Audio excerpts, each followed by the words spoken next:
കോളേജിന് ചുറ്റും ക്യാമ്പസിന് ചുറ്റും വൃത്തികേടുകളുടെ മയക്കുമരുന്നിന്റെ MDMA പോലെയുള്ള ഒരു പഞ്ചസാരയുടെ തരി രണ്ടാക്കി മുറിച്ചാൽ എത്രയുണ്ടാകും അത്?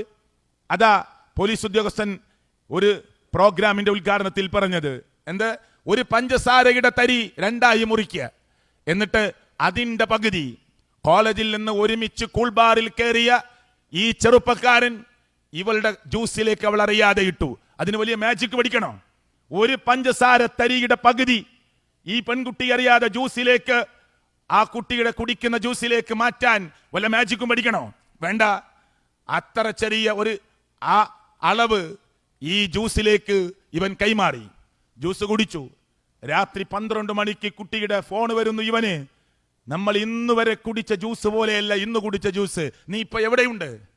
എനിക്ക് നിന്നെ കാണണം, സംസാരിക്കണം. എന്തൊരു അത്ഭുതമാണ് നാം കുടിച്ച ജ്യൂസ് എന്ന് പറഞ്ഞ് ചർച്ച ചെയ്ത് ആ കുട്ടി നിർബന്ധിച്ച് അവനെ വിളിക്കുന്നു. 12 മണിക്ക് ശേഷം അവൻ വരുന്നു. അവന്റെ കൂടെ വീട്ടിൽ നിന്ന് അടുക്കള വാതിൽ തുറന്ന് ഇവൾ പോകുന്നു. അല്ലേ? പിന്നീടാണ് ഇവനെ പോലീസ് ചോദ്യം ചെയ്യുമ്പോൾ ഇവളും ഇവനും പറയുന്ന വാക്കാണ് ഒരു ഉദ്ഘാടന വേദിയിൽ പോലീസ് ഉദ്യോഗസ്ഥന്മാർ സമൂഹത്തോട് പറയുന്നത്. എവിടെയാണ് നമ്മുടെ തലമുറയുള്ളത് എന്ന് നാം ഗൗരവത്തോടു കൂടി ആലോചിക്കുക.